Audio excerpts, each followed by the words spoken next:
Hi there guys, this is Cass from Cascapades, your cruise and travel vlog here on YouTube. Now, last week we launched the vlog showing you a day or two in London because, like the rest of you, I have been waiting for cruises to restart so that I can start vlogging them. Well, the wait is over guys. Cruises are back.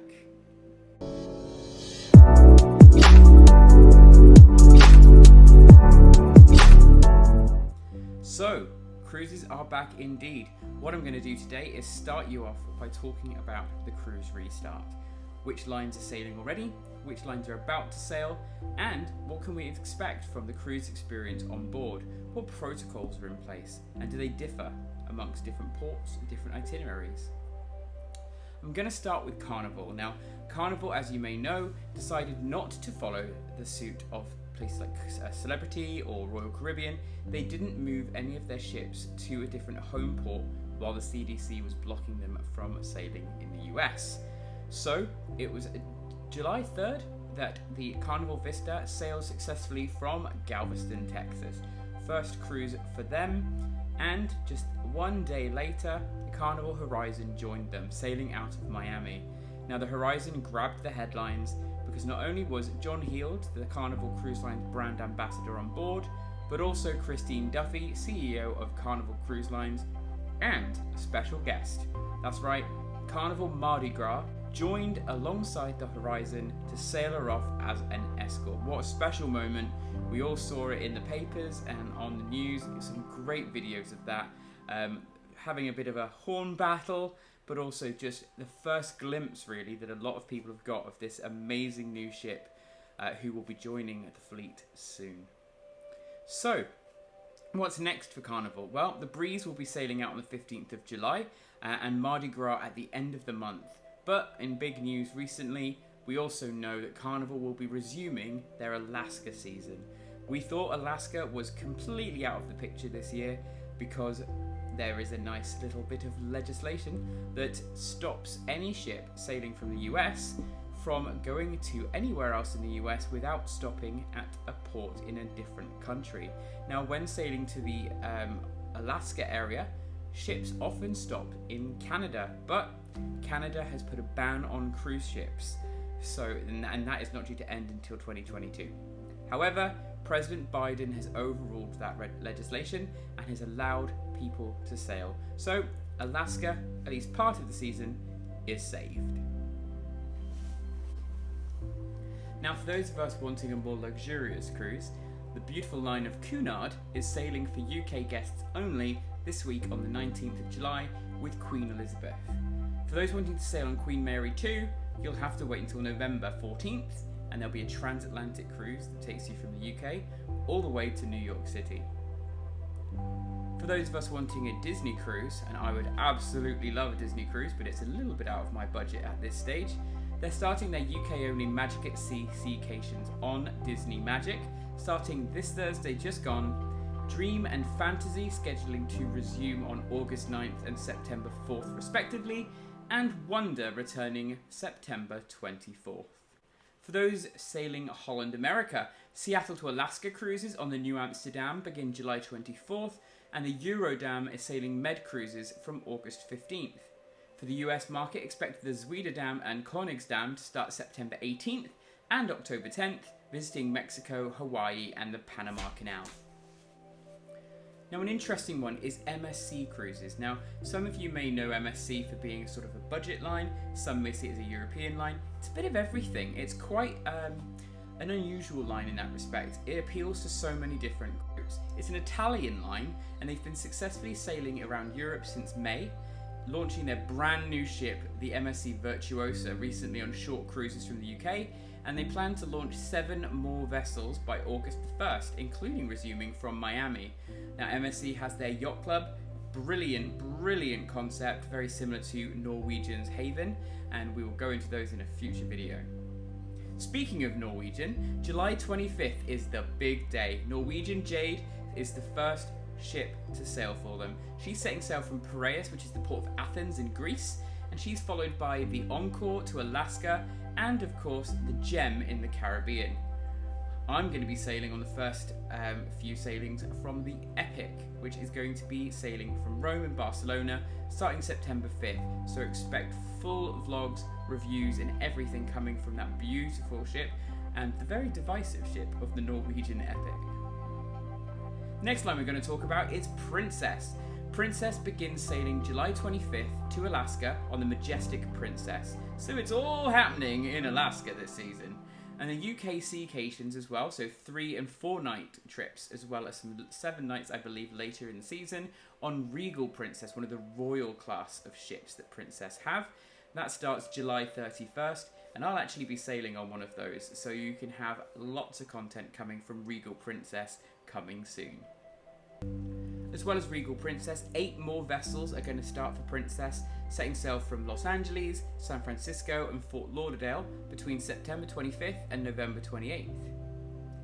Royal Caribbean, or Royal Caribbean, depending on how you want to say it and where you're from, Singapore sailings began all the way back in December, can you believe it, on Quantum of the Seas. These were for residents of Singapore only, and that's where they launched some of the protocols that we've seen now on all of the ships. So they were really pioneers. Cruises from Nassau started on June 12th, with at least 6 more ships due to restart at multiple ports across this month and throughout August. Now, poor Virgin Voyages, they've been trying to launch their cruise line for a long time now, but finally Scarlet Lady, their first ship, begins sailing in September from Miami, but she'll be doing some UK only short sailings in August.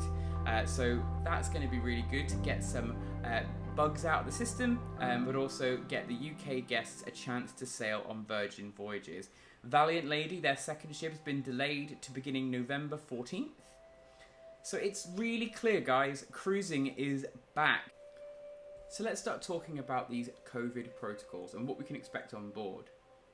Let's start with Norwegian, because that's the first one that I booked and the one that I was keenly paying attention to. So for Norwegian, as you can see on their brilliant Embark series, if you haven't caught that, go onto YouTube, onto the Norwegian Cruise Line YouTube page, and they have a series that they're launching month by month with episodes. I think there are 5 episodes in total, 2 have been released as of the time of this video, and they're detailing their return to cruising and their comeback story. They've really shown us exactly how the protocols are going to work, how they've improved certain things, and the current Sail Safe program that they have in place. So I'll go into a little bit of information. First of all, for all cruises up until the October 31st of 2021, all guests must be fully vaccinated. That's 2 doses of the vaccine, as long as the vaccine is approved by the local authorities. Now, this is different in the UK than it is in the US, and I'll get into that shortly. So, this means anyone sailing before October 31st must have 2 vaccines, be fully vaccinated, and have proof of doing so. This also means, therefore, that children will not be sailing until at least October 31st. One of the key things with Norwegian's policy is that they are not stopping people from going off board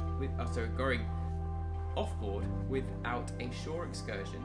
You are free to explore the port on your own, get a short excursion with the ship, or privately book one, as long as you comply with the local port's regulations. So if you're expected to wear a mask, if you're expected to travel in small groups, you have to follow what the port put in place. But Norwegian, happy for you to get off the ship and go explore. They know all of their crew and all of the passengers are vaccinated, so it's a safe area. At the time of recording, masks are not required on Norwegian's ships. However, they have put a caveat in that in Europe, this may be different. So for European sailings out of Greece, for example, we are aware that Greek law is currently requiring masks in outdoor areas because of rises in COVID cases. We do not know if this is going to affect my cruise or other people's cruises out of Barcelona or Rome, but it is quite likely that until things change, masks will be required. As of October 31st, however, that is not going to be the case, and through all of the US sailings, masks will not be required. So if you have been waiting to be booking a cruise when you knew that masks would not be a thing, as I know so many are, Norwegian have confirmed no masks will be needed while all are vaccinated. Now, tests will be part of the boarding process. When you get to the port for embarkation with Norwegian, you will have to take a COVID test. The COVID test will be administered at the terminal, and it will be paid for and organised by the cruise line. You do not have to worry. You just turn up, you get your test, you wait for your results, and then you get on board. From what I've heard, the process should be very simple, and one of the key things that Norwegian has been really focusing on during the pandemic is improving their check-in procedure, so that most of the check-in procedure is done before you get to the port, all online, and it's as quick, digital and touchless as it can be. So you turn up at the port and you'll pretty much have your test and get on board. Great way to start your vacation, and amazing that with all of these changes through COVID, it looks like a lot of cruise lines are actually going to be quicker, not slower, which is not what we expected. Let's talk about MSC then. So far on the Virtuosa, for example, UK guests are the only ones sailing, and they have had to be fully vaccinated. Masks have needed to be worn, but only indoors and only until seated for food. So once you sit down for your meal, you can take your mask off and enjoy your meal. But if you are walking around to go to the bathroom, if you're heading around the ship indoors, you would need to wear your mask. However, if you're out on the deck sunbathing and things like that, you don't have to worry about having mask tan. Costa Cruises. Vaccines are not required, you just have to have a negative COVID test, and as such masks are required indoors and out. So they are the stricter one on the mask front, but they are allowing unvaccinated cruisers, which is great for those who cannot get the vaccine or have chosen for other reasons not to get one. Royal Caribbean's an interesting one. They have vaccines required, but there are slightly different protocols depending on the home port. So do check the Royal Caribbean website before you go to the port, because their mask policies and vaccine policies and testing policies are all different based on whether you're sailing out of Nassau, whether you're sailing out of the US or somewhere else. Each port has different rules, and they're quite clearly displayed on a table on their website. So please do check that out so that you aren't humiliated or disappointed. So, celebrity. All guests 16 and over must be fully vaccinated 14 days before the sailing. On the Silhouette in the UK, this is actually 18 and over, not 16, because under 18s cannot get the vaccine in the UK. Children under 16 will need to take a test before boarding, and this is again paid for by the cruise company. It's in the cruise fare and it will take place at the terminal. Excursions, you are free to be independent on your own as long as the port rules allow. So that's really great news if you're travelling with Celebrity. Mask-wise, depending on home port, again, it's different. So for the Galapagos cruises, masks are not required. However, in Greece and UK, masks are required indoors and out. Florida, Caribbean-based cruises, mask in the terminal, but as soon as you're on board, you can whip it off and enjoy your cruise without it. Similarly, Carnival, they have vaccinated guests should have had their second dose at least 14 days before embarkation, and they'll need to provide their physical COVID-19 vaccination card. Vaccinated guests do not have to be tested for COVID-19. However, based on medical screening that will take place on the embarkation day, testing may be deemed necessary as a precautionary measure, and if it is, it will be provided at no charge. In the event a test result is positive, then that guest will not be allowed to sail, but that's pretty much across the board. They are allowing some unvaccinated guests, so they are following the CDC's restriction of 95% must be vaccinated, allowing 5% to not be. So that allows for people who can't have the vaccine, or also children. These unvaccinated guests must adhere to specific protocols and insurance requirements, so they must have travel insurance on Florida-based ships, for example, and other ships as well. So do check Carnival's website, and this does change constantly. Unvaccinated guests must wear masks inside and out, and if you are vaccinated, you must wear the mask for embarkation and debarkation.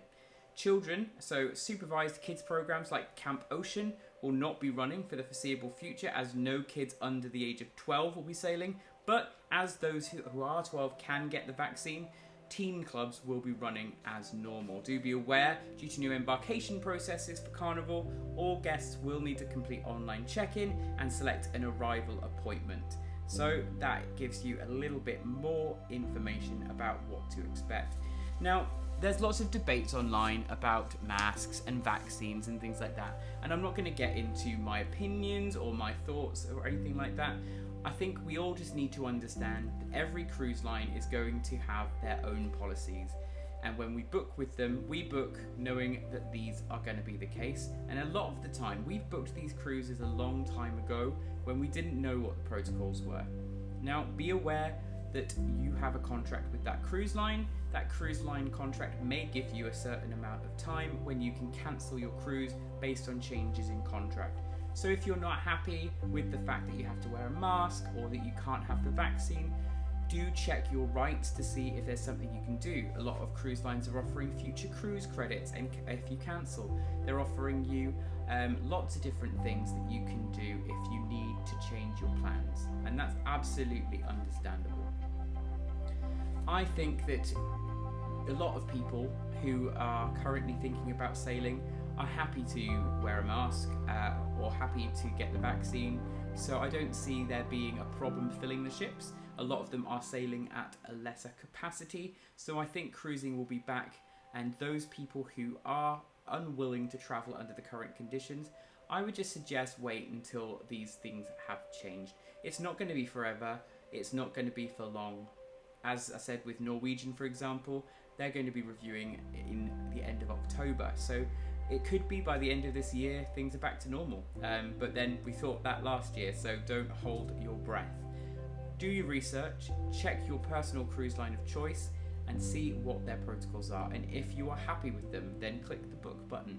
There are great deals to be had out there at the moment, last minute deals, for example, for those who are vaccinated. If you're UK based, there are a lot of the short UK seacations and staycations that are out there. Very, very good value, very, very cheap, because they need to have double vaccines and a lot of younger people don't have them yet, so there's plenty of chances to get on board. And until next week, stay safe and sail safe.